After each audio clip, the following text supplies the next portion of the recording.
À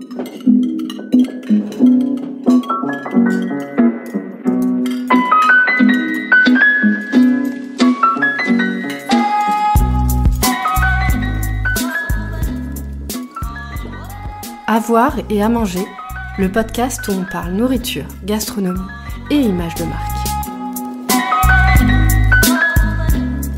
Je m'appelle Audrey Laurel, je suis graphiste culinaire et passionnée par ce métier que j'exerce en indépendante depuis 10 ans maintenant. Chaque mois, je pars à la rencontre de ces artisans du goût, acteurs de la food et de la gastronomie, pour les questionner sur leur rapport à leur image de marque et pour débattre avec eux de l'adage « on mange d'abord avec les yeux ». À travers ces conversations passionnées, j'ai à cœur de mettre en lumière des projets alimentaires innovants et durables, mais surtout les hommes et les femmes qui les portent. J'espère que vous prendrez plaisir à écouter nos échanges et à découvrir les parcours inspirants de mes invités. Je vous souhaite une très bonne écoute.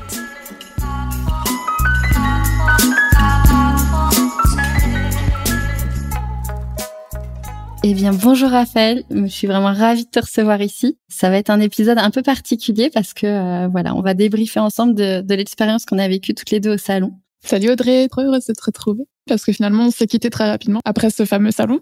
Et c'est marrant parce que tu vois, les gens ont eu l'impression qu'on était vraiment un duo, c'est-à-dire que notre entreprise contenait toutes les deux. Et quelque part, ça m'a vachement amusée, quelque part aussi un peu attendrie parce que je me suis dit, en fait, ça tombe tellement sous le sens pour les gens finalement que voilà. Mais non, on est deux indépendantes. C'est juste on est très amies et on est très reliées par notre vision des choses. Et donc, de mon côté, je suis Raphaël Malou, donc de Studio Raphaël, et je suis designer retail, un mot un peu vilain pour dire architecte commercial ou architecte d'intérieur spécialisé en commerce. Et donc, je vais avoir un regard à la fois très esthétique et très stratégique sur comment transformer votre lieu de vente ou ouvrir votre tout premier lieu de vente, à la fois en termes esthétiques, donc matériaux, atmosphère, ambiance, image de marque en fait, et puis aussi sur l'angle stratégique, donc comment positionner les produits, en quelle quantité, et créer un parcours client un peu cohérent. Eh bien, écoute, j'ai appris un peu sur le stand à te présenter, mais il y a personne qui peut le faire mieux que toi. C'est clair. Du coup, pour revenir un peu sur l'histoire du salon, moi j'avais l'idée de participer à ce salon et si je devais faire le stand, c'était évident pour moi de passer par toi. Et puis en te contactant, ça a paru assez évident. Enfin, tu t'es montré hyper enthousiaste en tout cas pour peut-être le faire avec moi. Donc, on s'est complètement entraîné l'une l'autre, je crois. Ouais, oui, on n'a rien maîtrisé du tout. En vrai, je pense que je l'aurais pas fait sans toi. En fait, tu m'as contacté en me disant, il y a quand même ce salon, il est quand même super beau, il est quand même hyper intéressant. Mais en même temps, même moi, d'aller toute seule à un salon, je me dis, déjà en termes d'investissement, finalement, puisque financièrement, il faut quand même pas mal investir. Et puis, on en parlera. Mais effectivement, ça a été un sacré chamboulement dans notre vie d'organiser tout ça et de le mettre en place. Quelque chose de très excitant qui a généré beaucoup d'adrénaline. Et du coup, je voulais te demander pourquoi tu t'es lancée dans cette aventure. Enfin, pourquoi ça t'a semblé pertinent, toi, en tant que designer retail, d'être présente sur ce salon, sur un salon d'épicerie fine? Parce que je suis une grande visitrice de salon, je pense. Et en fait, à chaque fois, j'ai toujours adoré ça. Il y a peut-être aussi un tout petit côté de Madame la marchande, tu sais, quand on crée un peu un stand dans notre chambre d'enfant pour vendre des légumes et changer ça contre des gros billets dessinés sur du papier. Mais surtout, en tant que visiteuse de salons professionnels comme Maison et Objets, ou comme Savoir-faire, ou comme les Rendez-vous de la matière, j'ai toujours adoré ce truc d'avoir cette présence suffisamment charismatique et enthousiasmante d'être là pour rencontrer les gens en vrai. Et je pense qu'en fait, le fait que ce soit toi qui l'ait amené, je me suis dit juste bingo, c'était aussi l'occasion de faire quelque chose avec toi. Parce que on est au départ copines d'Instagram et finalement au fur et à mesure du temps on s'est donné des rendez-vous chaque année pour se rencontrer et se retrouver et c'est hyper évident en fait pour moi de bosser avec toi et là c'était une jolie façon de le concrétiser et de l'incarner en tout cas. Écoute, franchement c'est comme ça je l'ai ressenti et comme je te le disais après en retour, je me serais pas vue le faire avec quelqu'un d'autre que toi. Et comme tu l'as dit, les gens sur le salon en fait ont trouvé une évidence dans notre duo et en parlant, je disais que c'est vrai qu'on a une sensibilité assez proche et tout. Donc, Et du coup, alors, comment t'as vécu l'expérience? Comme un shot d'adrénaline ininterrompu pendant 1 mois à peu près. J'ai eu une question sur Instagram d'une personne qui me demandait comment on avait mis ça en place et combien de temps ça nous avait pris. Je pense que à partir du moment où on a posé la graine dans notre... En tout cas, tu vois, sur nos conversations mail, entre potentiellement, tiens, j'ai vu ce salon et tiens, regarde le contrat, je l'ai signé, j'ai pas vu trop d'étapes en fait. Ça s'est fait carrément comme je pense qu'on s'est eu une fois au téléphone ou en visio pour se dire allez, on le fait. Puis à partir de là, un petit mois pour réfléchir à quoi ça peut ressembler, qu'est-ce qu'on avait vraiment envie de mettre en avant sur ce stand. Et puis après, la scénographie, c'est pareil, ça a un peu été une grosse intuition très rapidement et t'as très vite validé. Donc quelque part, dans l'idée, dans l'intention, c'était instantané. Puis après, c'est surtout toi de ton côté, créer le goodies, l'imprimer, plier chaque rainure et tout ça. Et moi de mon côté, découper du bois, faire de l'enduit, peindre. Et ça, c'est quoi? C'est une petite dizaine de jours, tout compris, je pense. Hein. C'est vrai que mon travail pour ce salon a été vraiment minime à côté de tout ce que toi tu nous as fait et clairement c'est ce qui a contribué à cet effet waouh. Enfin on a eu vraiment beaucoup de retours sur l'esthétisme de notre stand, sur le fait que ça sortait. On avait en face Panacea qui avait un stand aussi très joli et on a toutes les deux bien vu cette remarque d'une personne qui arrivait en disant waouh, ici c'est comment elle a dit, le carré instagrammable quoi. Oui, non, il y a t'as raison, plusieurs visiteurs qui sont arrivés parce qu'on était finalement les stands presque les plus scénographiés du salon. Moi, j'avais fait un petit tour. J'en avais vu un ou deux qui étaient vraiment très beaux. Mais en fait, ça demande un tel investissement et ça demande tellement d'organisation, c'est-à-dire que vraiment fabrication, le transport, le fait même, tu vois, d'être deux, beaucoup de gens sont tout seuls. Le fait d'être deux pour pouvoir monter l'intégralité du stand et tout, même démonter et mettre ça dans son camion dans les 1h30 de délai que nous laissait le salon. C'est des trucs que tout le monde peut pas faire et du coup, on comprend aussi, tu vois. Et c'est vrai que dans notre coin, par le jeu du hasard complet, on était quelques marques à avoir vraiment sorti le grand jeu. Et les gens avaient dit, ici, c'est le coin instagrammable.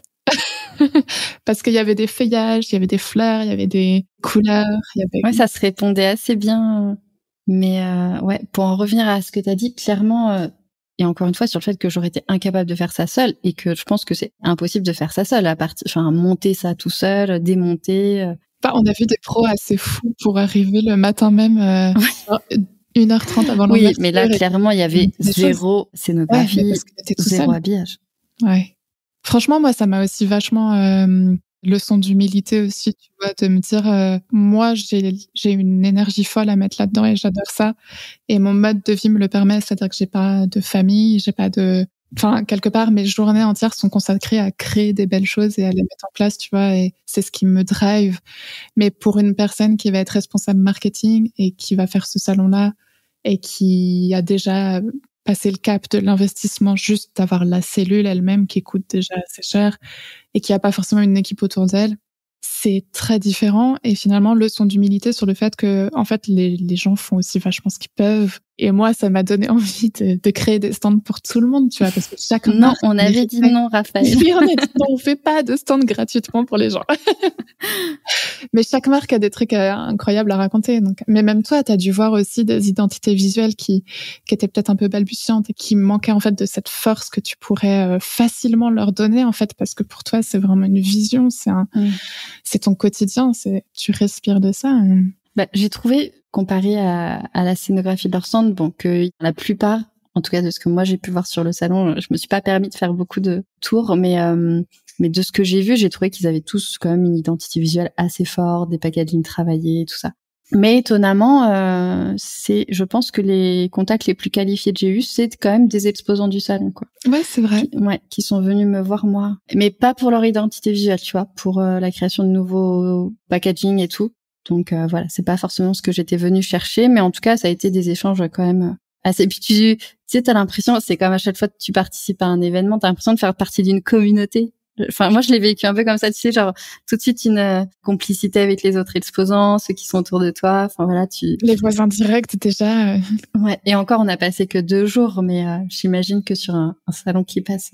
Mais tu vois, Panacea, mine de rien, ils avaient vachement investi dans leur scénographie, mais en creusant un peu le sujet avec eux, on s'est très vite rendu compte qu'ils avaient prévu de faire 5 ou 6 salons dans l'année et qu'en fait, tout cet investissement de scéno, ils allaient à chaque fois...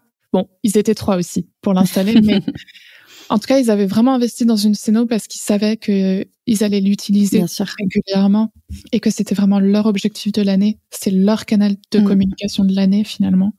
Et donc, ils ont mis un énorme paquet là-dessus et c'est leur budget annuel quelque part. Donc, ça dépend aussi vachement des stratégies de chaque marque. Et pour revenir sur la préparation, comme tu l'as dit, en vrai, ça a été assez rapide. Enfin, je pense qu'au moment où j'ai pas vérifié, mais quand on a signé le contrat, je crois que c'était assez tôt dans l'année, peut-être vers mars-avril.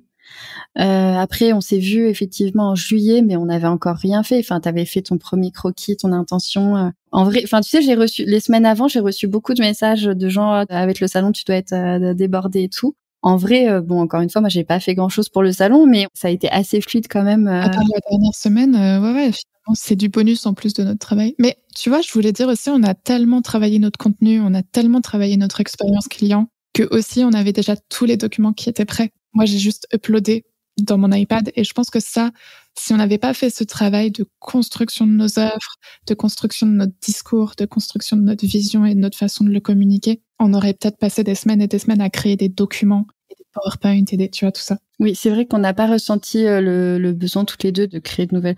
Et en vrai, avec du recul, je suis contente de pas l'avoir fait parce que moi, clairement, j'avais emmené mon iPad avec plein de trucs à montrer et les gens se sont pas montrés aussi curieux que je l'attendais. Non, c'est pas ça. C'est qu'en fait, les gens, ils le voyaient sur ton archi, ils voyaient tous les produits que tu avais faits et ça leur suffisait parce que c'est ta meilleure force de vente, en fait.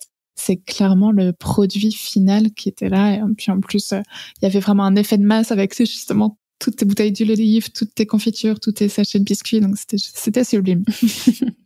J'ai d'ailleurs quelqu'un qui m'a demandé sur Insta de revenir sur le drame. Ah, tu veux parler du drame? Oui, le drame. Je sais plus, elle m'avait demandé si finalement j'avais pu, voilà, si on avait dû remettre tout en question, toute notre scénographie en question. Bon, dans notre malheur, voilà, il a manqué des choses, mais ce que les gens ne savent pas ne leur mentent pas. Donc voilà, l'effet de masse, en tout cas, comme tu as dit, comme j'avais beaucoup de choses, les gens ne sont pas rendus compte. Peut-être qu'on peut raconter un peu le contexte pour ceux qui débarquent. Bon, en fait, les parois du stand étaient assez flexibles. Disons que ça tenait, je pense, sur genre 2 tasseaux de bois, et donc c'était très flexible. Et les voisins de derrière, en fait, ont donné des coups de marteau, peut-être potentiellement un peu trébuché sur la paroi aussi. Et en fait, toute l'arche que tu venais de finaliser, toi, t'avais terminé ta partie, c'était bien scénographié, tous tes produits étaient en place. C'est du coup retrouvé projeté contre le sol, et t'as perdu 2 bouteilles de gin et une bouteille d'huile d'olive. Ouais, et puis l'huile qui a forcément imprégné voilà, pas mal d'autres trucs. Mais au final, quand t'as reconstruit, c'est ça, personne ne pouvait imaginer juste qu'il manquait des choses puisque tout avait l'air parfaitement. Et du coup, il y a peut-être 2 conseils qu'on peut donner aux gens qui voudront faire des salons. Pour en avoir parlé avec une autre collègue qui a déjà exposé, effectivement, toujours prendre en compte que leurs parois sont absolument pas stables et dures. Et voilà, anticiper le poids qu'on accroche sur les... Bien discuter avec ses voisins aussi. Bon, ça, on l'a fait. Pour le coup, c'était pas faute de les avoir prévenus en disant « Attention, quand vous accrochez quelque chose au mur, prévenez-nous. » Bon, écoute, on leur en tiendra par rigueur. Ils se sont montrés ensuite... Ils ont eu la bonne réaction par la suite. Est-ce que, si tu devais faire un peu le bilan de ces 2 jours, ce que tu as retiré, si c'était à refaire, est-ce qu'il y a des choses que tu ferais différemment? Bah, toi, t'as envie de commencer? Alors oui, moi, il y a vraiment un constat très important que j'ai fait. Je sais pas si toi, tu l'as ressenti comme ça. En tout cas, sur ma partie, clairement, j'ai vu que graphisme, pour plein de gens, ça parlait pas. Tu vois, il y a plein de gens, on avait quand même mis en énorme graphisme, architecture, et il y a quand même plusieurs personnes qui sont venues en me disant « Mais vous faites quoi exactement ?» Et puis une fois que la discussion était lancée, je leur dis que je fais de l'identité visuelle, des logos, des packaging, et qu'ils me disent mais du coup vous faites aussi du graphisme ou vous faites des étiquettes, ou à un moment je sais plus avec quelqu'un je dis et puis il y a l'enseigne, la façade, ah oui vous faites de l'enseigne, enfin voilà, en fait je me suis rendu compte, voilà, ça fait du bien un peu parfois de prendre de la hauteur. Et je me suis rendu compte que pour plein de gens c'était pas évident. Donc si c'était à refaire, je choisirais peut-être des termes plus spécifiques. Voilà, moins joli, mais peut-être beaucoup plus pragmatique. Ça, c'est à refaire. Je me montrerai peut-être plus agressive vers les autres, agressive entre guillemets, mais vers les autres exposants aussi. Tu vois, en fait, pour raconter l'anecdote, le premier soir, on a un des stands voisins qui faisait des étiquettes qui ont quand même eu une attaque, enfin voilà, assez agressive. Tu te souviens, ils ont déposé leur brochure sur tous les... Oh, c'est vrai, oui. Tu vois? En vrai, sur le moment, je me suis dit, ah ouais, c'est osé quand même, enfin, c'est pas du tout smooth, tu vois, c'est pas du tout, tu vois, la prospection consentie, tu vois. Et en même temps, je me suis dit, peut-être qu'on aurait peut-être aussi dû, tu vois, j'aurais peut-être dû faire un peu la même chose, aller pour ouvrir la conversation avec ces gens-là, dire, voilà, on est sur le stand. Si vous avez des questions, venez nous en parler. Justement, on est là pour donner des conseils gratuits si vous avez besoin. Ça, c'est peut-être un truc que je regrette. Et je pense aux exposants, mais de manière générale, ma déception par rapport au salon, ma petite déception, c'est que je m'attendais vraiment à ce que les gens soient beaucoup plus curieux. C'est-à-dire que on était là où on nous attendait pas. Ils ont la chance d'avoir sur le stand 2 professionnels de la communication. Et je me dis, à partir du moment où tu as un produit physique ou un lieu, tu as forcément des problématiques en tant qu'entrepreneur de graphisme ou d'architecture. Et je m'attendais vraiment à ce qu'ils profitent de notre présence pour venir glaner des conseils gratuits. Ça t'en reparlera après, et j'ai été un peu déçue là-dessus. Tu vois aussi, je m'attendais, le graphisme culinaire, c'est curieux, et en même temps, ils m'ont pas trop questionné là-dessus. Il y avait cette magnifique pièce que tu avais faite, cette fleur en papier géante. Je m'attendais plus à ce que les gens disent, mais, pourquoi là, pourquoi, dans quelles circonstances vous faites ça? Voilà. Et j'ai trouvé qu'il y avait quand même un manque de curiosité. Voilà. Peut-être que j'avais mis mes espérances un peu trop hautes sur ces sujets-là. Je sais pas comment toi tu l'as ressenti, ça. Ouais. Pour replacer un peu le contexte, c'est vrai qu'on était les 2 seuls prestataires. Alors, il y en avait quelques-uns aussi, mais c'était beaucoup plus ciblé. C'est donc effectivement un producteur d'étiquettes et un producteur de packaging, mais vraiment sur les côtés film, pelliculage, dorure à chaud et ce genre de choses. Donc très, très, très spécifique, presque des imprimeurs en fait. Et nous, on était vraiment les 2 seuls prestataires de services sur tout un salon dédié aux métiers de bouche et aux épiceries fines. Donc on rentre et en fait on vient découvrir le dernier produit à la truffe de Maison Balme, le nouveau miel soufflé de Panacea. On vient déguster le foie gras végétal pour les véganes. C'est vraiment ça au départ, gourmet sélection. Et nous on a vraiment joué sur cet effet de surprise et sur le fait qu'on nous attendait pas forcément pour se positionner en tant que prestataire de service et dire en fait justement on vient vous chercher parce qu'on sait à quel point c'est difficile aussi d'être tout seul dans son entreprise et de réfléchir à tous les sujets en même temps. Et on vient vous chercher pour parler avec vous des différentes étapes de votre développement. Et du coup, sur cette question de pas forcément avoir obtenu suffisamment de curiosité par rapport à cette démarche-là, moi je dirais peut-être surtout que déjà 2 jours pour moi c'est trop court. C'est-à-dire qu'il y a des gens, ils ont fait un premier tour, on les a revus le lendemain et là ils sont venus sur notre stand. Il y a des gens, ils faisaient un premier tour le matin. Et je pense qu'en fait, les gens, ils ont leur checklist. Et ils disent, il faut que je vois telle personne, telle personne, telle personne, telle personne. Ils voient qu'on est là, ils font, intéressant, mais, je m'y attendais pas. Et, tu vois, et du coup, ils repassent à 17h30. Et quelque part, soit c'est un truc qu'il faut qu'on fasse tous les ans. Et du coup, les gens vont intégrer notre présence tous les ans. Mais moi, perso, j'ai pas les billes pour investir tous les ans. Soit, il faudrait que ça dure un peu plus longtemps. En tout cas, j'ai vu beaucoup de regards de curiosité. Les gens avaient effectivement besoin intellectuellement de temps pour procédurer, je sais pas comment dire, les informations. Donc, graphisme, architecture, ok, c'est nouveau, je viens pas du tout pour ça, mais ça pourrait être intéressant, mais j'ai pas le temps là maintenant tout de suite. Et en plus, il y a une conférence à 14h, donc je reviendrai plus tard. Enfin, voilà. On avait un stand qui était très riche en informations, parce que quelque part, on vend pas un produit, on vend un service, et aussi on est tellement passionné qu'on a vraiment mis en avant tout notre savoir-faire. Donc, il y avait beaucoup de choses à voir, je pense aussi. Les gens ont besoin de plus de temps. Mais moi, la première aussi, je me suis dit, c'est fou, on est déjà à la fin du 2e jour et je commence tout juste... Non, c'est pas vrai, c'est venu assez rapidement. Mais j'avais envie de continuer plus, tu vois. Je me sentais vraiment bien, je trouvais qu'on était à l'endroit où il fallait qu'on soit. On avait une très bonne dynamique. On était aussi, au bout d'un moment, on était capable aussi de présenter le travail de l'une de l'autre quand il y en avait une qui était pas là. Enfin, c'était vraiment hyper intéressant, toute cette synergie entre toi et moi et avec les gens.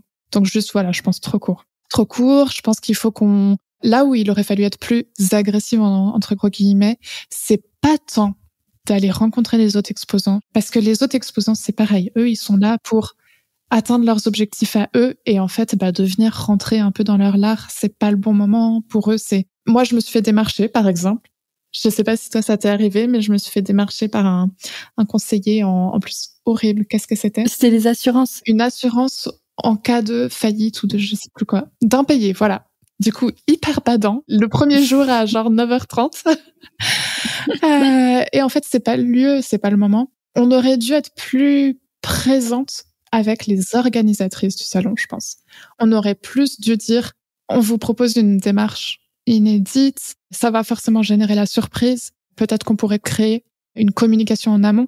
Ce qui est très difficile, il faut savoir, sur ce genre de salon, c'est que chaque prestation que le salon va pouvoir faire pour toi est facturée. Donc, par exemple, obtenir 10 invitations gratuites, c'est facturé excessivement cher. obtenir un post Instagram, c'est facturé et c'est facturé cher. Tout est facturé et du coup, on a moins ce truc de synergie aussi qu'on pourrait créer. Mais je pense quand même qu'on aurait pu être plus assertive en disant vous avez rarement, voire jamais eu un autre type de prestation sur votre salon. Voici quelle synergie ça pourrait créer. Est-ce qu'on pourrait trouver une façon de communiquer dessus ensemble? Est-ce qu'on pourrait le faire ressortir? Comment on pourrait en fait juste inviter plus naturellement les gens à découvrir ça? Je sais pas ce que t'en penses. Surtout que c'est ce qui est ressorti donc l'équipe du salon est passée nous voir quasiment à la fin du 2e jour. Et en vrai, c'est ce qui est ressorti de notre conversation. Ils ont dit que c'était juste ultra pertinent qu'on soit là parce que c'est ultra pertinent pour la plupart des visiteurs du salon. Donc, effectivement, t'as raison. Peut-être qu'en amont, on aurait dû plus insister sur ce sujet-là. Et pour revenir sur ta première impression aussi, qui était je suis graphiste, c'est écrit en gros graphisme et architecture, et quand les gens m'abordent, ils me posent cette question de du coup, est-ce que vous faites aussi du graphisme? Le fait que t'as pas la sensation d'avoir été bien comprise dès le départ. D'expérience d'architecte d'intérieur, du coup spécialisé en commerce, en point de vente et en façon en fait de communiquer une marque, je dirais que souvent les gens s'attendent à ce que les éléments textuels soient des évidences pour les gens qui arrivent. Il faut savoir que c'est plutôt l'impression globale qui fait que la personne arrive vers toi.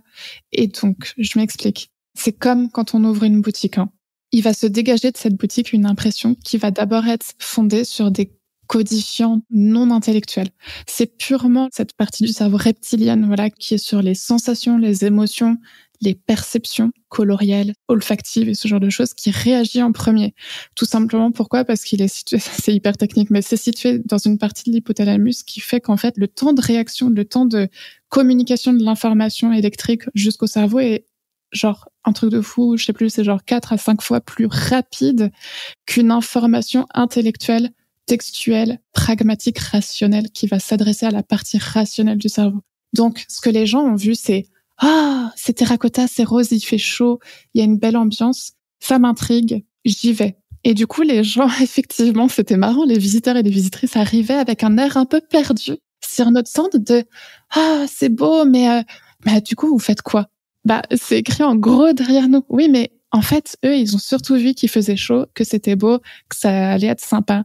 On avait aussi un joli bocal de guimauve prêté par la fabrique de Julien, qui était délicieux. Donc les gens viennent d'abord parce qu'ils aiment et parce qu'il y a quelque chose qui leur parle émotionnellement. Et en fait, quelque part, toi, t'es déçu que les personnes soient pas arrivées avec une conscience de ce que tu faisais, alors que finalement, t'as reçu des gens qui étaient entièrement ouverts à recevoir ton discours et tes explications, puisqu'ils avaient déjà été conquis émotionnellement, tu vois.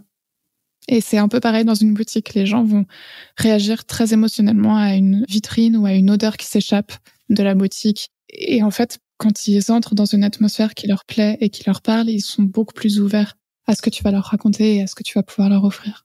On l'a tous vécu, ça, de se voir rentrer dans une boutique sans intention parce que l'ambiance générale nous attire. Et de lâcher prise un peu, ouais. Mais ça, par contre, tu vois, je savais pas que ce qu'on ressentait, ce qui t'attire naturellement vers ces lieux vont te rendre plus ouvert en fait à la découverte, au contact. Moi, je pars du principe qu'à partir du moment où une personne te dit « Mais alors, expliquez-moi, qu'est-ce que vous faites ?» C'est qu'elle te dit en sous-texte « Franchement, je suis conquise, j'ai 5 minutes pour en parler et là, juste présente-moi. » Et du coup, tu pouvais rentrer directement dans ce que tu avais prévu de transmettre aux gens et de leur dire. Et tu faisais ça hyper bien, point par point, en expliquant toutes les spécificités de ton service et pourquoi toi, tu avais des atouts par rapport à d'autres, donc qui étaient au niveau de tes prestataires, de tes choix de prestataires ou ce genre de choses.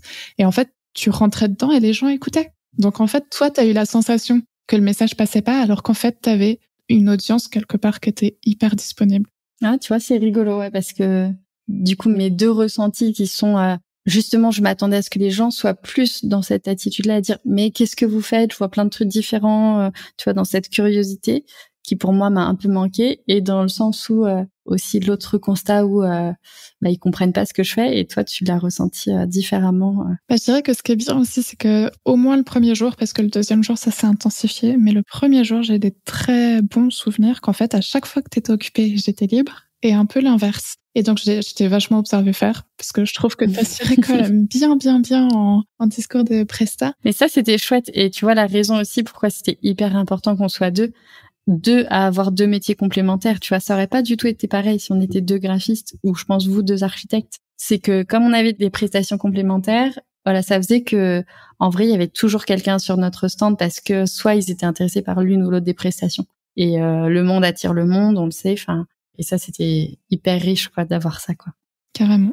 Si, je dirais que ce que j'ai observé en prenant du recul sur le stand, parfois en faisant vraiment plusieurs pas en arrière pour te prendre en photo ou prendre le stand en photo et en te voyant parler avec des gens, c'est aussi que je pense que quand on est sur un stand et qu'on reçoit une audience et des visiteurs, des visitrices, il faut très rapidement pouvoir cerner cette personne et ses problématiques. Ce que je veux dire va peut-être sembler un peu trop rationnel et un peu dur quelque part pour les gens qui nous écoutent, mais si on identifie très rapidement des problématiques qui peuvent être réglées en échange de mails très rapidement et très simplement, parce que pour nous, c'est de la prestation facile, rapide, c'est pas du deep dive comme une identité visuelle, neuve, nouvelle, ou la création d'une boutique. Je pense qu'il faut très rapidement être capable de sortir de la conversation avec la personne, lui donner toutes les informations et la laisser repartir pour avoir plus de temps à accorder à des gens qui vont avoir des problématiques beaucoup plus racinières, enfin qui vont avoir des racines plus profondes avec qui il va falloir chercher un peu plus loin. Parce que je t'ai vu à un moment passer énormément de temps avec une femme qui avait un projet très intéressant, qui avait une super énergie.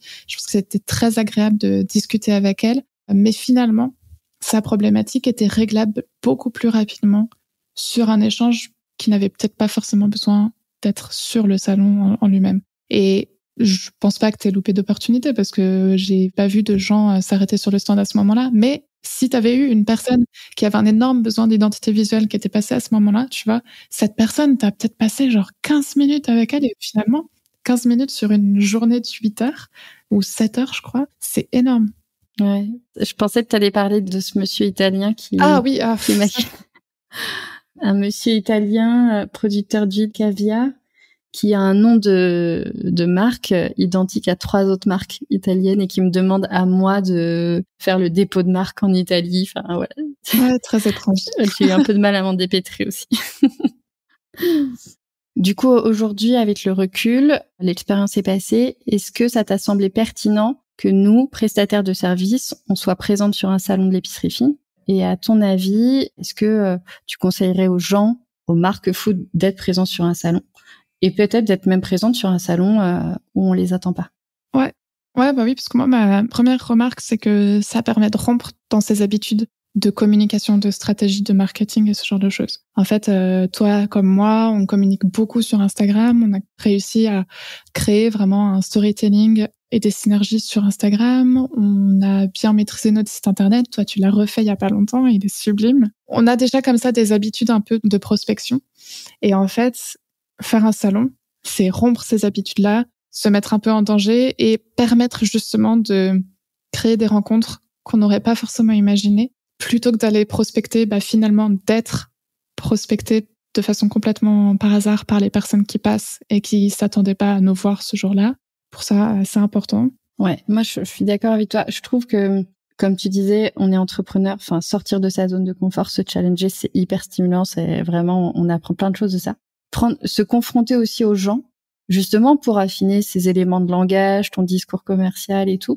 Et ça s'applique à nous et ça s'applique à tout le monde. On se met beaucoup dans les chaussures de notre clientèle idéale quand on a un prestat de service, mais comme aussi quand on est une marque, on imagine beaucoup, on fantasme parfois aussi qui est ce client idéal. Et je dirais aussi que de rencontrer des personnes de façon beaucoup plus random et de voir quelles sont leurs questions et quelles sont leurs problématiques et de voir aussi à quel moment il manque d'informations ou de culture qui leur permettrait plus facilement de nous contacter ou de goûter notre produit ou de découvrir une presta, fait que ça nous permet aussi de sortir parfois d'un schéma qu'on a beaucoup travaillé intellectuellement. Et... Non, mais complètement. C'est ce que tu dis. Enfin voilà, aller à la rencontre de son client idéal. En fait, entre la théorie et la pratique, ça permet vraiment de faire les petits ajustements nécessaires. Et puis, il y avait quelqu'un qui t'avait fait cette remarque quand on travaillait sur le salon, avant de le faire, et qui disait aussi qu'à partir du moment où t'es présent sur un salon, en fait, ça y est, t'es légitime, quoi. Ouais. Et ça, c'est vrai que je pense qu'on l'a ressenti. Et puis, tout bêtement, on l'a ressenti aussi au moment où on a passé la porte de Versailles, tu vois, où on s'est dit, on y est. Et ça y est, genre, on est dans la cour des grands. On est rentré par les coulisses. Voilà. Après, je pense que pour les visiteurs, rien que le fait de voir une marque sur un salon fait que, en fait, t'as pas à te justifier, quoi. Si t'es là, c'est que t'as mérité ta place, entre guillemets, quoi. En termes de confiance aussi, je pense que c'est bénéfique pour tout le monde de faire un salon, de recueillir du feedback sur son travail. Enfin, nous, on n'avait rien à faire goûter, mais en tout cas, on a quand même eu des retours sur notre travail, des compliments. Voilà, ça va être toujours des critiques aussi. J'ai reçu des conseils, des choses qui me permettront encore de m'améliorer. Ça me permet de boucler avec cette idée de se frotter à l'exercice d'incarner son business et de l'incarner de façon physique. Ça se joue par tous les codifiants, le regard, la posture. Tu vois, c'est marrant. Moi, j'ai vu dans les quelques photos que tu as prises, je suis finalement très différente de la façon dont je me fantasme parfois dans les conversations avec les gens. Un fantasme pas du tout égotripique, mais de me dire parfois j'ai peur de soit manquer d'assurance ou de manquer d'ancrage, c'est-à-dire au moment où tu parles à quelqu'un, de manquer d'un ancrage visuel, d'un ancrage aussi moi-même dans le sol et d'avoir une posture affirmée. Et finalement, je me rends compte que c'était tellement naturel, ça est venu tellement vite qu'on voit sur les photos que je suis juste hyper contente et hyper bien. Et ça, c'est pareil, ça complète un peu comment on se voit dans notre business, comment on l'incarne. Et c'était un super exercice, comme tu as dit aussi, pour affiner les éléments de langage, voir finalement ce qui clique chez les gens. Parfois, on emploie des termes qui finalement cliquent très peu et parfois, on utilise des nouveaux mots qui tout à coup racontent beaucoup, qu'on va pouvoir remettre dans nos réseaux, remettre sur notre site internet. Moi, ça m'a aidé dans les quelques petits rendez-vous que j'ai eu après, justement d'avoir aussi un langage parfois plus proche, moins intimidant, et ça, c'est chouette. Écoute, non, c'est super ce que tu viens de dire, j'adore.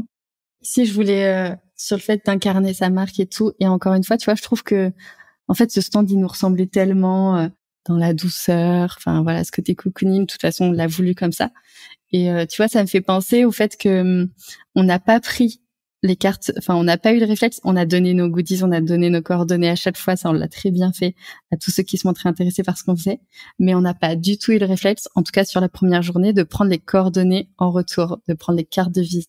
Et à la fin de la première journée, avec les autres exposants avec qui on a pu parler, ils nous ont dit que c'était clairement une erreur. Et en même temps, je trouve que voilà, ça nous ressemble, quoi. Enfin, c'est nous, on n'est pas du tout dans le forcing, on va pas.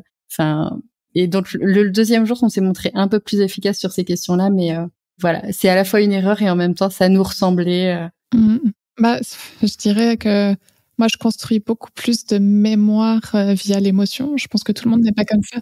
Mais finalement, après le salon, je me suis amusée à aller chercher un peu tous les gens avec qui j'avais eu une conversation et je me suis souvenue d'eux, je me suis souvenue de leur nom parce qu'on avait eu un élément de conversation qui m'avait intriguée, qui avait créé une petite friction.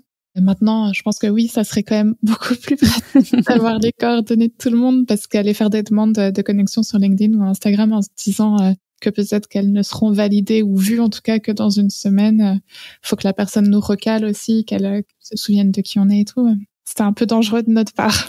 Et puis, il va que de soi que pour des questions de budget, on n'avait pas pris la petite appli qui permet de scanner les QR codes des visiteurs. Voilà, je pense que si vous avez le budget, prenez-le. Effectivement, ça facilite bien la vie. Du coup, je me dis qu'on pourrait peut-être donner 3 conseils pour que les gens sachent un peu comment rentrer en interaction avec n'importe qui les intéresse sur un salon. Moi, je dirais qu'en premier, justement, ne pas surtout pas hésiter à aborder. Parce qu'en fait, on est vraiment là pour ça, pour parler de vos sujets, de vos problèmes, de vos questions. Ça engage à aucun devis. Au contraire, nous, on dépense de l'argent pour venir vous rencontrer. Et puis, on est juste tellement heureuse de pouvoir rentrer en conversation avec vous par rapport à un biais ultra précis de votre business. C'est-à-dire que je pense qu'on peut se rencontrer et parler des heures et des heures de ce qu'on fait, ça aura moins d'impact que juste d'arriver en disant « Ah, trop bien, mais vous pourriez m'aider sur un truc parce que là, en fait, en ce moment, dans mon business, je sais pas comment régler ça ou je remarque ça, mais j'arrive pas à le modifier. » Et tu vois, ça m'a vraiment manqué. Et je m'attendais à ça. Je m'attendais vraiment à ce que les gens... Surtout, je me dis, on est 2 petites nanas, on est souriantes. Enfin, je pense qu'on donne envie de nous aborder. Enfin, sans... Ouais, t'inquiète, je comprends. Et on était avenantes. Ouais, voilà, c'est ça. On était avenantes. Et ça m'a vraiment manqué, ça. Donc, ouais, carrément. Si donner un conseil, enfin... Moi, ça m'est arrivé la toute première visitrice sur le stand le premier jour. Elle est arrivée avec une problématique très précise et en fait, je me suis retrouvée à lui donner plein de billes pour comprendre ce qui lui arrivait dans sa boutique et comment elle pouvait envisager de changer ça. Et quelque part, il y avait une part de mon cerveau qui était en train de me dire, je suis en train de transmettre mon savoir-faire de façon complètement gratuite, mais on est là pour ça, on est là pour vous entendre nous solliciter sur des choses qu'on sait et qu'on a juste à cœur de transmettre. Donc, en plus de ça, c'est ce que tu disais tout à l'heure, vous allez obtenir plein de conseils gratuits. Donc, juste posez vos questions, abordez-nous. Le deuxième, je dirais aussi que c'est vraiment approfondir très rapidement. C'est-à-dire que une fois qu'on a rencontré son prestat ou une marque qui nous intéresse sur un stand, sur un salon, confirmez votre ressenti en allant explorer ses réseaux sociaux, sa façon de s'exprimer, sa façon d'incarner sa marque, sa présence digitale. Ça va vous permettre de confirmer un premier ressenti, de savoir si la connexion que vous avez sur le stand est vraiment celle à laquelle vous vous attendez, d'avoir des informations encore supplémentaires sur ses services, sur sa façon de travailler. Audrey, je sais pas si c'est dithyrambique le terme, mais voilà, tu expliques énormément ton process de travail, t'expliques énormément ta gestion de la relation client. Il y a énormément d'infos à grignoter sur ton Instagram qui permettent de très rapidement se sentir en sécurité et en confiance quand on te contacte en tant que cliente. Et ça, voilà, Audrey et moi, on le travaille énormément sur nos réseaux sociaux. Notre site internet fonctionne comme une énorme base de données de conseils donc, allez explorer ça pour vous assurer que c'était vraiment le bon choix et pouvoir embrayer sur une discussion. C'est ça, comme tu disais, nous on était présentes sur le salon, mais on fait des métiers créatifs, donc on sait qu'on doit pas être choisi. Et puis on n'a pas envie d'être choisi juste parce que on était la presta sur le salon, quoi. Nous, on va être choisi pour notre univers, pour notre sensibilité, pour notre travail. Donc justement, on était là de toute façon physiquement. On avait notre temps, 2 jours. On était là pour dire qu'on existe. C'est ça. Mais du coup, on était totalement ouverte à donner des conseils, comme tu dis, sur les problématiques de chacun, à partager nos connaissances, notre expertise, sans avec la pleine conscience que c'est pas pour ça que vous nous ferez travailler derrière, parce que encore une fois, ça dépend de notre sensibilité, ça dépend de notre univers et tout ça. Qu'il y a une confirmation à faire derrière. Donc, aller chercher quelques infos aussi par vous-même vous permettra de savoir si le match était le bon. Et nous aussi, de toute façon, moi, je suis rentrée, j'ai tout de suite regardé les marques qui nous avaient parlé. Et en fait, à chaque fois, j'ai vu à quel point mon ressenti avait été bon. Et ça m'excite encore plus davantage à l'idée de potentielles collaborations.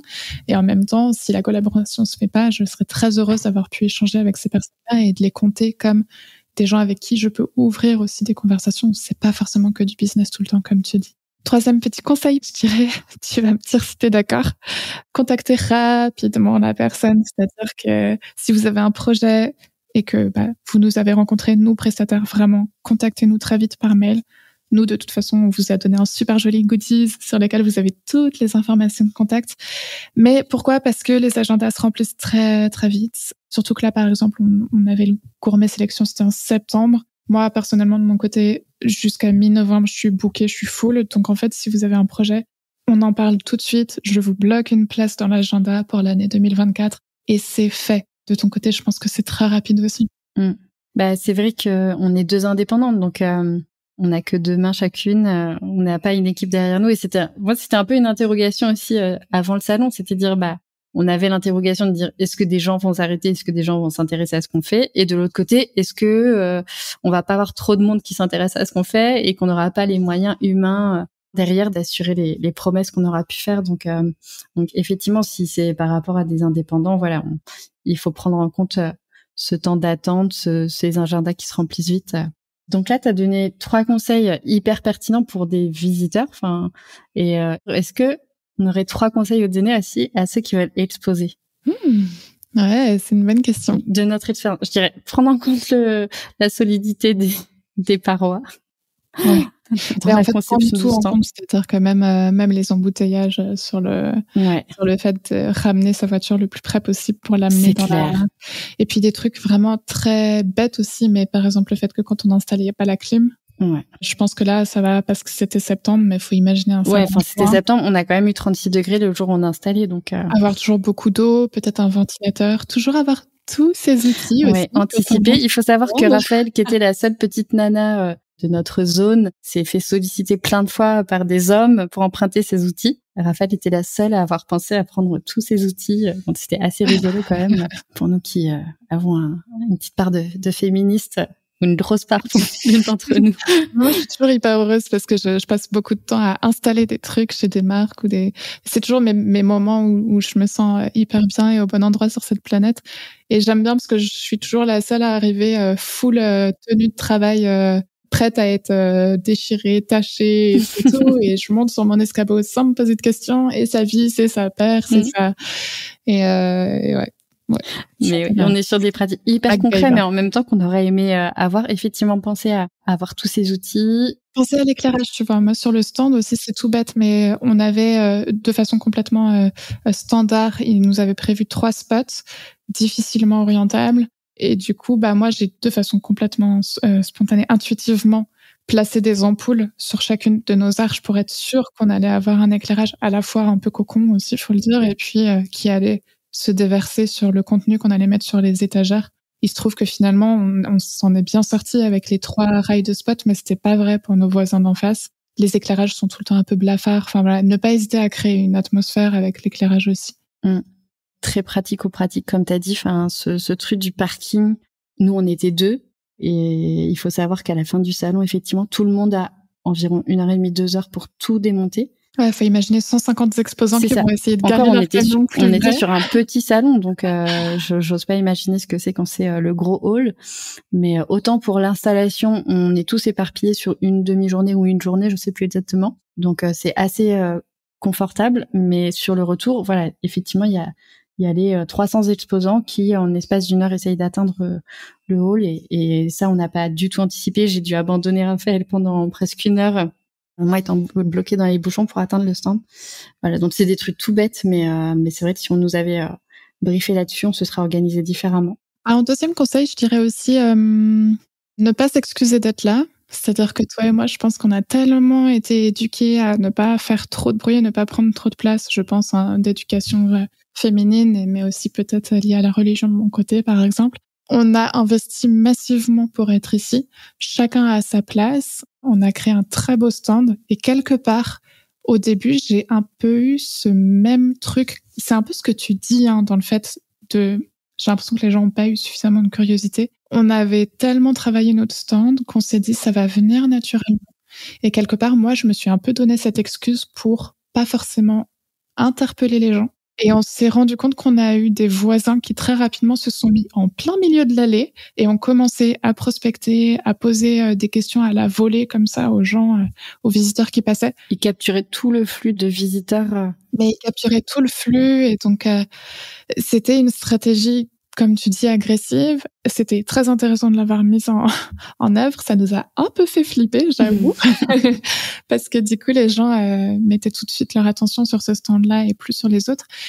Mais ça nous a donné une très bonne leçon. Au bout de, clairement, 2 heures, ils ont arrêté déjà parce que c'est épuisant et puis parce qu'en fait, ça tombait comme un cheveu sur la soupe sur les visiteurs. Donc, je pense qu'ils ont vu que c'était pas la bonne stratégie. Mais par contre, ça nous a donné une énorme leçon de, en fait, ne serait-ce que dire bonjour. Et moi, tu vois, finalement, je me suis retrouvée à avoir des visiteurs passés qui avaient l'air un peu perdus, qui cherchaient un truc.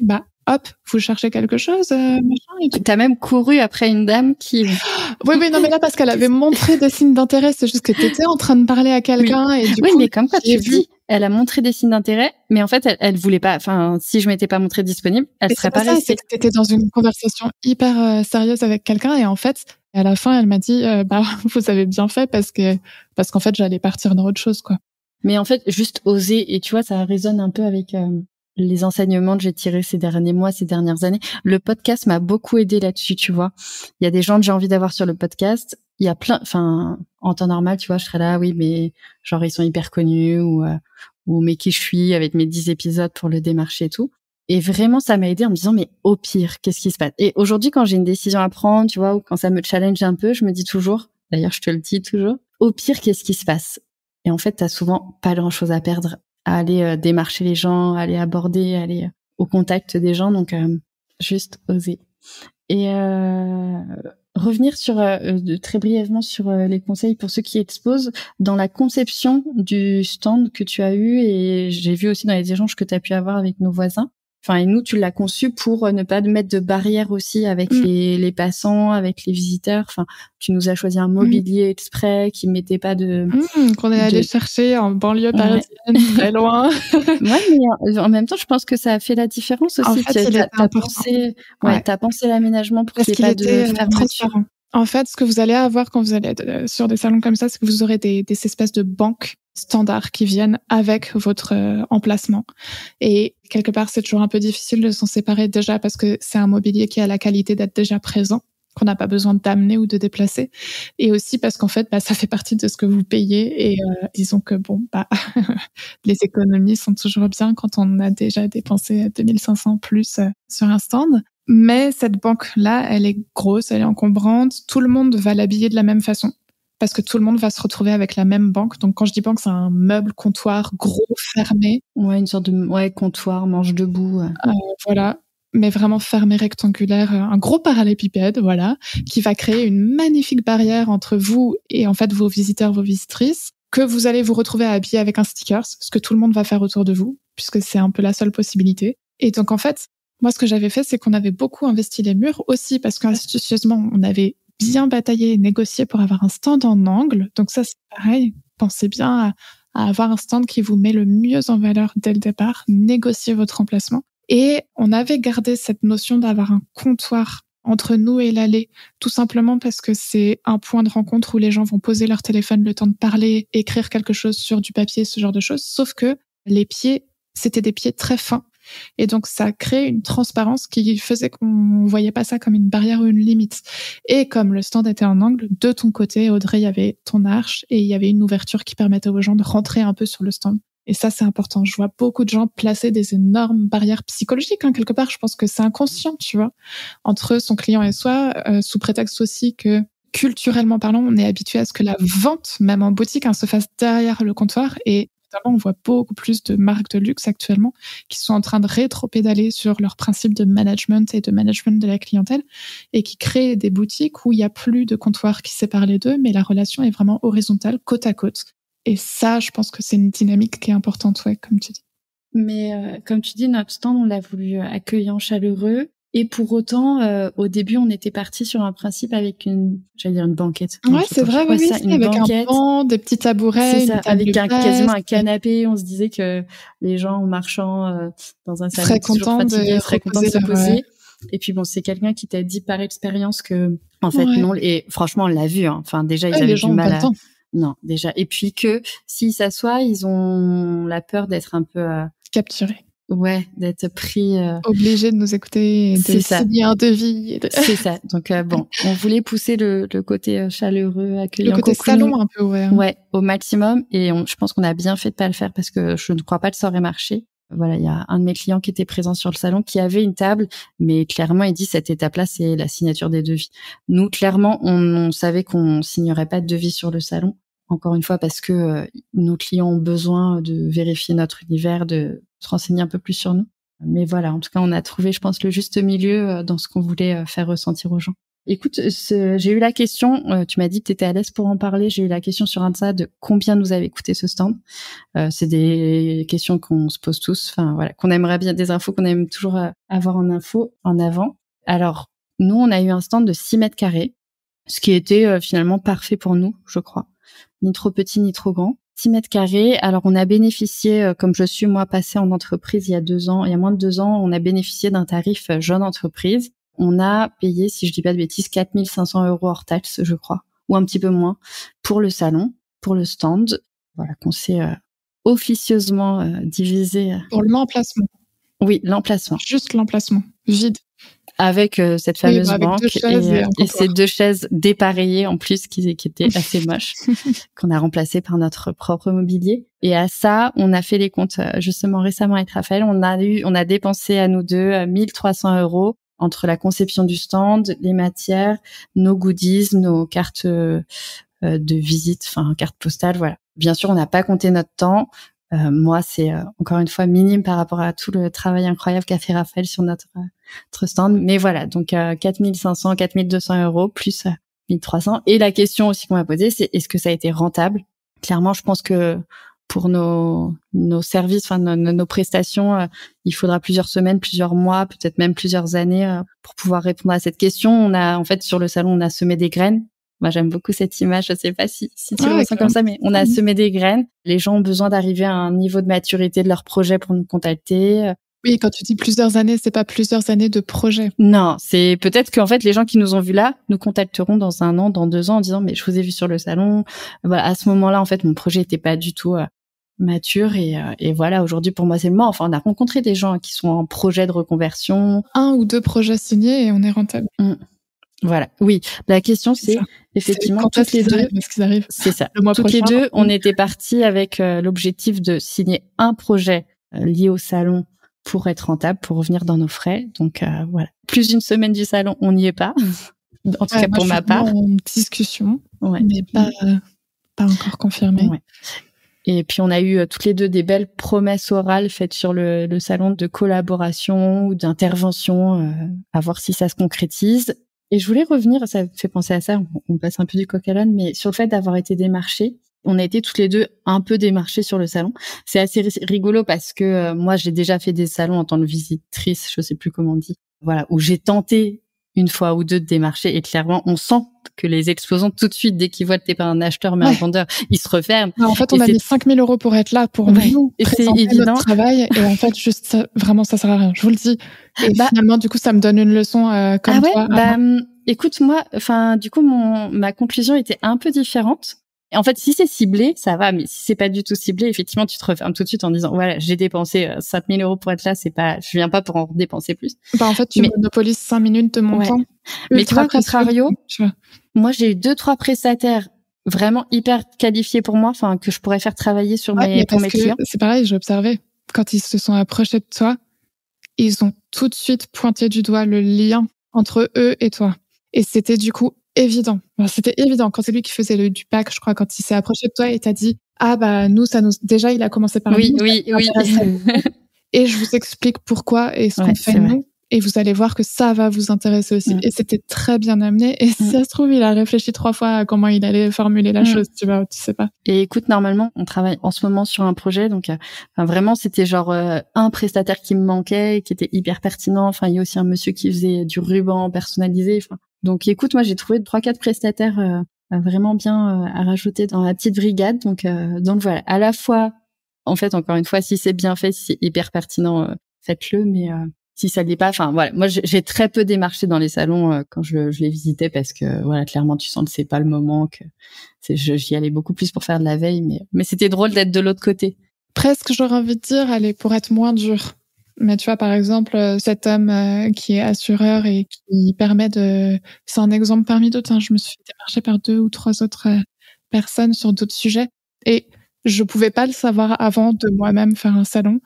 Et tu vois, quelque part, moi aussi, en étant visitrice, plein de fois, je me suis dit, quand même, Raphaël, t'aurais pu prendre ton courage à 2 mains et démarcher les gens sur la salon. Non, en fait, juste, le faites pas. Enfin, c'est mon conseil. Sauf avec une proposition excessivement pertinente comme toi t'as eu. Je pense que ce qui t'a permis aussi de rentrer en contact plus facilement, c'est de savoir qu'il était aussi exposant.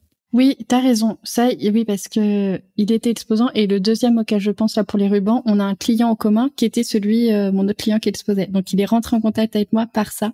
Et il se trouve que, en plus, voilà, j'ai besoin de ces services. Mais c'était rigolo d'être de l'autre côté. Et je voulais finir par un débat. Enfin, on a débattu ensemble d'une question sur le salon.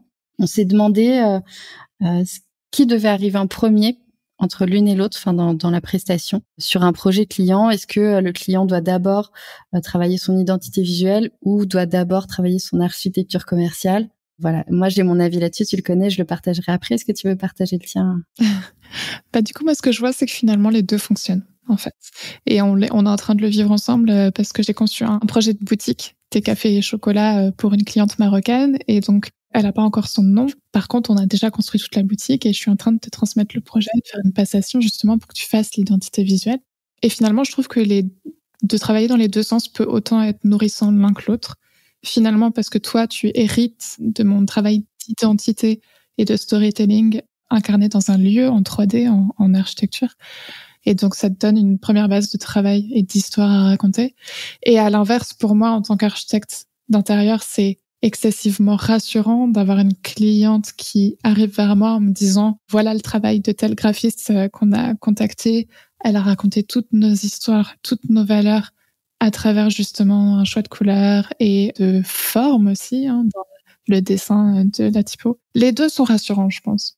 Et peut-être, écoute, je suis entièrement d'accord avec toi. Les deux se valent. Je pense que celui ou celle qui arrive en second, en fait, se base complètement sur le travail de la première. Enfin, voilà, comme tu dis là, le concept que tu as imaginé pour ce lieu est tellement riche. Enfin, moi, j'ai juste à traduire ça dans un logo. Enfin, le travail va être très simple. C'est ce qui m'était arrivé pour Ganache, où tout le concept architectural était très poussé, était déjà finalisé. Et le travail graphique pour moi après est d'une facilité. Après, je pense que ce qui est surtout à retenir pour ceux qui nous écoutent et qui ont un projet, c'est que en fait c'est juste hyper important de soigner les deux, de penser les deux l'un avant l'autre, ça n'a pas d'importance. En même temps.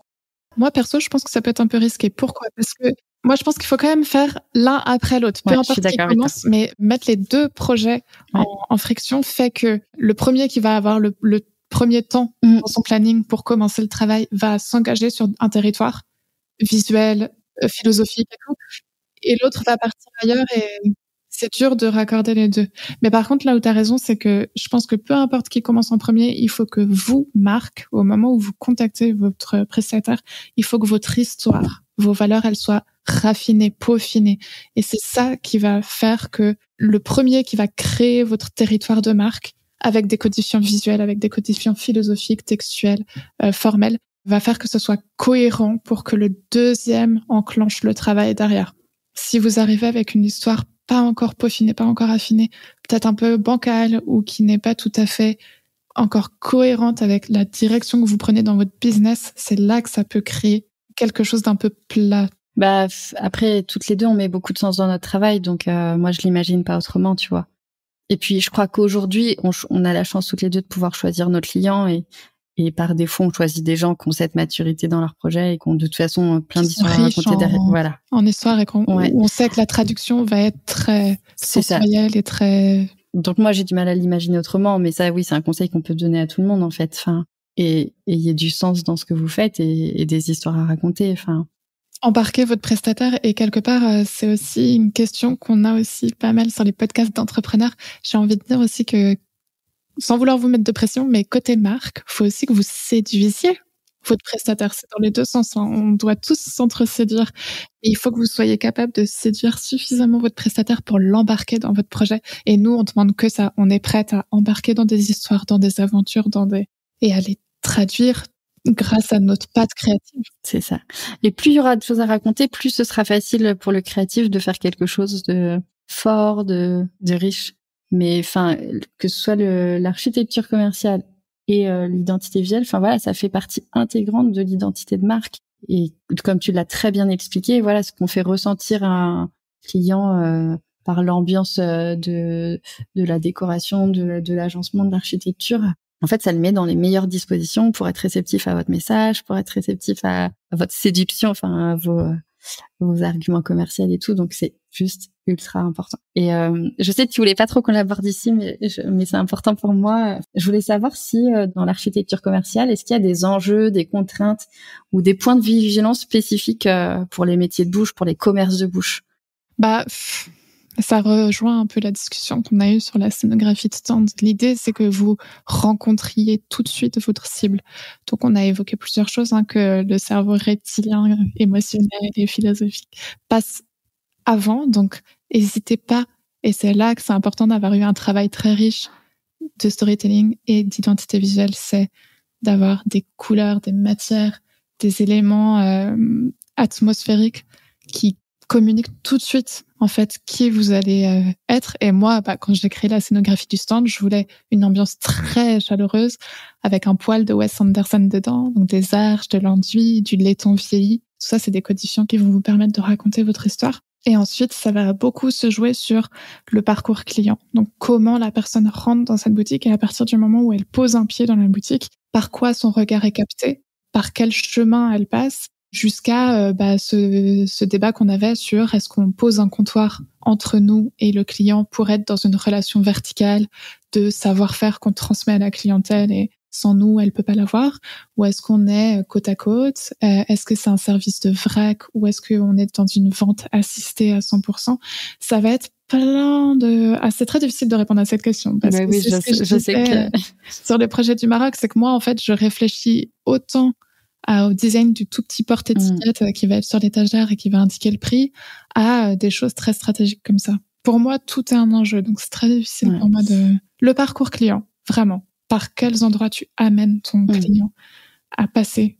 Oui, ce qu'il faut mettre en valeur peut-être pour pousser à l'achat. Exactement, quel produit on met en avant en premier. Et puis justement, tout ça, ça découle vachement de la forme et de la taille du local, du nombre de fenêtres, de où est située la porte d'entrée, donc hyper important. Et l'histoire à raconter. Raconter son histoire avec générosité surtout. Ne pas hésiter à être généreux dans les formes, les volumes, les couleurs, les lumières.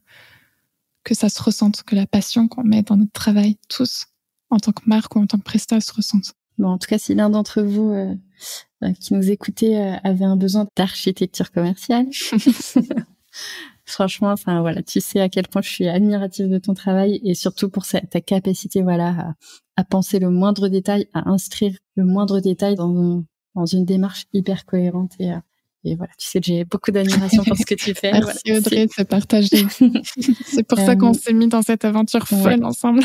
Écoute, je trouve ça assez beau de finir là-dessus. On a donné 3 conseils pour les visiteurs, on a donné 3 conseils pour ceux qui voulaient exposer, et j'aimerais faire un petit parallèle entre l'expérience qu'on a vécue et les marques, et donc forcément pour moi en particulier les marques food. C'est l'importance, peut-être des fois de faire des collabs. Enfin, nous, comme tu l'as dit, notre duo, il a été hyper légitime, hyper pertinent pour tous ceux qui nous ont rencontrés. Voilà, ça apporte, en fait, on capitalise sur la communauté, sur la réputation, sur la légitimité de chacun, et ça, vous, en tant que marque food ou fabricant d'un produit food, ça peut être hyper judicieux de faire des collabs avec une autre marque. Ouvrir ses horizons. Ouais, et puis des fois faire ce pas de côté aussi, d'être là où on vous attend pas. Alors moi, je pense particulièrement en rayon. Aujourd'hui en rayon, dans une épicerie fine, on compte plus les marques de chocolat. Typiquement là sur le projet sur lequel tu as travaillé, on compte plus les marques de café, on compte plus les marques de thé, on compte plus les marques de chocolat, et peut-être jouer sur un packaging qui dénote vachement avec les codes du milieu. Enfin, en face de nous, on avait Nibi, ils étaient sur un packaging holographique, iridescent, ouais, et peut-être que le milieu du café, jamais vu. Hein. Ouais, moi non plus. C'est quelque chose qui est très cosmétique. En fait, le packaging holographique, ouais. Et tu vois, là, du coup, j'imagine ça dans un rayon, franchement, ça sort complètement du lot. Moi, je pense à cette tendance justement qui merge, qui fusionne la food et la cosmé. C'est-à-dire qu'en fait, votre produit peut avoir des valeurs qui seront partagées avec d'autres secteurs. Et typiquement, un chocolat avec du collagène marin dedans va être aussi bien à vendre dans un studio de yoga que dans une épicerie fine, et créer des synergies. Écoute, c'est exactement là que je voulais nous amener. Et tu vois, hier, j'ai interviewé Cosmic Dealer, qui font du chocolat cru. D'ailleurs, on en a parlé sur le salon. Du chocolat cru, en reprenant les principes de l'Ayurveda, tout ça, et c'était vraiment passionnant. Ils sont vraiment sur des produits alimentaire bien-être, et au niveau de l'identité visuelle, ils jouent sur une ambiguïté, sur plus des femmes puissantes. Enfin, c'est beaucoup autour de l'image de la femme puissante, déesse, guerrière. Enfin, et c'est pas forcément ce qu'on attend sur des produits alimentaires. Et voilà, je trouve ça aujourd'hui, l'alimentaire, la food, c'est un milieu hyper riche, hyper innovant. Et je pense que vous pouvez vraiment vous permettre de faire ce pas de côté, d'être dans des endroits où on vous attend pas, pour attirer le regard et pour créer le souvenir. Et la curiosité. Ouais. Trop bien. Super jolie façon de conclure. Écoute, ça me va super bien. Ah tiens, on va finir par mes petites questions rituelles. Ça y est, je me suis fait avoir au piège. Écoute, c'était pas prévu. C'est quoi ton meilleur souvenir gourmand, la meilleure chose que t'aies mangée Là, finalement, du coup, ça date du salon Gourmet Sélection. Et du coup, j'ai 2 crushs, je sais pas, ils se battent dans mon cœur, je pense. Les guimauves de la fabrique de Julien. Franchement, je pensais pas revenir sur un produit aussi enfantin, avec autant de spontanéité. Je réadopte la guimauve officiellement. Merci pour lui. Mais je suis comme toi. Moi, j'avais le souvenir des pâtes de fruits industrielles, et il m'a fait redécouvrir la pâte de fruits. Et effectivement, ça n'a rien à voir. Il faut savoir qu'il est maître artisan, que c'est Julien et sa femme, un couple merveilleux qui mettent beaucoup de passion dans ce qu'ils font. Et j'étais très fière de pouvoir proposer leur guimauve sur le salon. Enfin voilà, il y a des rencontres qui comme ça, voilà, comme avec la plupart de mes clients, mais je les aime beaucoup. Ils font un travail remarquable et ils font des visites des démonstrations. Ouais, c'est trop bien ça. Donc, ok, la fameuse de Julien. La truffe au chocolat cru de Raw, R-R-A-W, Raw Chocolate. Très, très bon parce que ça va être sur le secteur beaucoup plus apport de magnésium, apport de tout ce que ça peut apporter dans une journée justement aussi intense que celle d'un stand d'un salon au Gourmet Sélection. Est-ce qu'il y a une marque food en dehors de celle-là que tu as envie de faire découvrir, de partager? Peut-être que tout le monde connaît déjà, je sais pas, The Key. Ah, mais je connais pas. Donc T-H-E et Key, donc Q et I. C'est une marque qui m'a inspiré le projet de boutique de thé qu'on peut voir sur le site internet, qui a un univers à la fois très très simple, mais qui m'a permis de créer tout un univers dans la boutique qui était juste un pur plaisir à explorer et à créer. C'est juste simple, hein, c'est des fleurs qui s'ouvrent quand on verse de l'eau chaude dedans et qui sont des fleurs entières, rose, chrysanthème, lotus. Et c'est d'une poésie sans fin. Et en fait, ils se sont pas mis beaucoup de pression finalement sur leur packaging. C'est juste que dans les détails, c'est très bien exécuté. Quelque part, ça nous correspond pas mal, je trouve. C'est du très très beau carton sur un format carré avec une petite fenêtre comme il faut pour voir le produit à l'intérieur et de la très belle typo. Mais juste, tu vois, noir sur blanc. Et après, chaque fleur est dessinée à l'aquarelle de façon très spontanée. Et ça vient créer un motif sur ce fameux packaging. Et quand tu rassembles les 3 boîtes ensemble, t'as vraiment un petit tableau qui se forme devant tes yeux. Donc, tout est poétique, de l'expérience visuelle jusqu'à l'expérience gustative. Oh, super. Est-ce que tu as le souvenir, alors c'est une question un peu difficile, si tu trouves pas, c'est pas grave. Est-ce que tu as le souvenir d'avoir fait un achat compulsif sur le design? Tu vois, tu te balades en épicerie fine et en rayon, t'achètes un truc juste parce que le packaging est beau alors que t'en as pas besoin. Ouais, les tablettes de chocolat à chaque fois. Enfin, vraiment, si vous voulez m'avoir, les tablettes de chocolat et franchement, sans aucune distinction. C'est-à-dire que ça peut être un design ultra minimaliste ou un design ultra maximaliste. Ça va être le même crush. Et quelque part, parfois, la découverte gustative est plus en demi-teinte. Et parfois, pas du tout. Parfois, c'est aussi riche que ce qui avait été montré sur le packaging. Ouais, là-dessus, je pense parce que l'univers du chocolat, c'est quelque chose qui me parle énormément. Et puis parce qu'en fait, j'adore voir les différentes façons d'emprunter cet univers-là. Ça peut être vraiment sur la spécificité de la fève de cacao. Ça peut être sur juste l'onctuosité qu'on peut retrouver dans un usage de couleur. Ça peut être, comme tu dis, juste de parler du fait que on est une femme guerrière et qu'avec cette tablette de chocolat-là, on va pouvoir cartonner toute notre journée entière. Et donc, on peut exprimer cet univers chocolat tellement de façons différentes. Donc, j'adore justement voir cet exercice. Est-ce que tu as le souvenir par hasard d'une marque en particulier? Alors, attends, c'était pour le projet chocolat. C'est une marque marocaine, algérienne, tunisienne, l'une des 3, qui est justement une marque de chocolat. Donc, c'est de la tablette de chocolat, mais qui est très orientée justement femme. Et j'avais trouvé ça très, très beau. Qui a une énergie colorée dans le branding qui était super. La promesse d'un fair trade ghanéen, très tourné sur le féminin justement. Et ça s'appelle Zora Chocolate. Z-O-R-A Chocolate. Et sur leur Instagram, on peut voir tout cet univers visuel. Mais quand on est sur le site, il y a tout plein de petites animations. Au moment où on ouvre la page du site internet, tout est à la fois simple et coloré. Ouais, crush, purement visuel. Je vais aller voir ça. Est-ce que tu as des actualités à nous partager?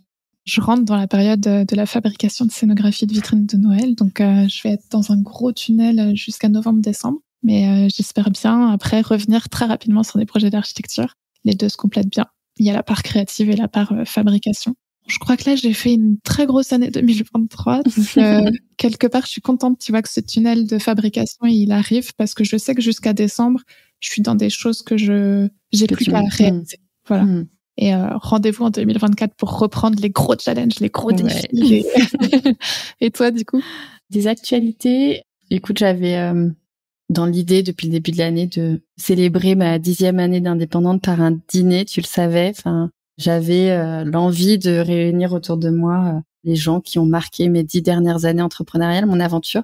Voilà, mais comme tu le sais, on sort du salon, on y a mis beaucoup d'énergie, beaucoup d'argent, beaucoup de temps. Donc, pourquoi? Parce que c'est quelle date? La date précise. La date précise, c'est le 13 novembre. Ah ouais. Ouais, mais je doute d'avoir l'énergie, le budget. 2024. Ouais, voilà. Donc peut-être que je repousserai ça à 2024, mais c'est quelque chose qui me tient à cœur. Enfin, dans l'énergie du printemps. Ouais, j'ai vraiment, toute mon aventure entrepreneuriale a été marquée par de très très belles rencontres, que ce soit côté client, côté collègue, prestataire.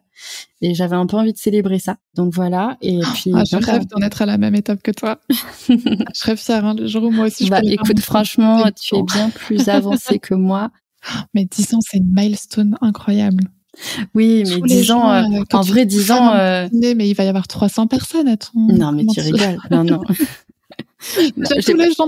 Tous les invités de ton podcast, c'est des nouvelles personnes. Non, je pense vraiment, tu vois, à des gens qui ont vraiment marqué très, très fortement, tu vois, qui m'ont beaucoup apporté ou qui m'ont beaucoup fait avancer, beaucoup fait grandir. Voilà, donc ce sera bien plus limité que ça. Et pour les 20 ans, par contre, tu feras la semaine à Ibiza avec 300 personnes. Non, tu sais... pas trop le genre de la maison. Non, mais voilà, du coup, dans les actualités, il y a quand même ça qui trotte dans un coin de ma tête. Et puis, il va bientôt falloir se lancer sur les cartes de vœux. Tu sais, cet exercice que je chéris depuis maintenant 4 ou 5 ans, je sais plus. Et alors, justement, au bout de 10 ans, on a encore... pour des idées chaque année. Je les ai pas fait les premières années. Ma première carte, elle date de, je crois, 2019. Donc, tu vois, je l'ai pas fait les 5 premières années. Écoute, je me mets à y réfléchir en septembre. Donc, en général, ça me laisse le temps de trouver la bonne idée. Mais j'avais fait très fort il y a 2 ans, donc c'est un peu dur de rivaliser. Et puis, encore une fois, il y a toujours cette contrainte budgétaire qui entre.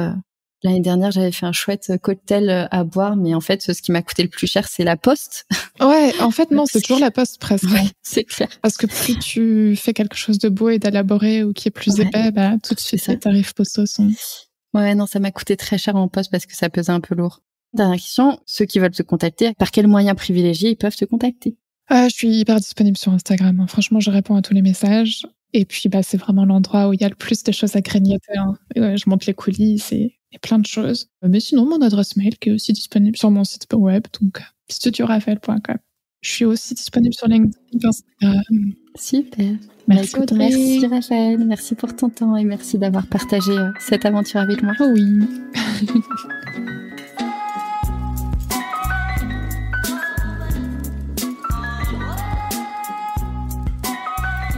Merci d'avoir écouté cet épisode jusqu'à la fin. Si vous l'avez apprécié et que vous avez envie de soutenir ce podcast, n'hésitez pas à le partager autour de vous, à vous abonner et à laisser un avis sur Apple Podcast ou Spotify. Et moi, je vous dis à très vite pour un nouvel épisode.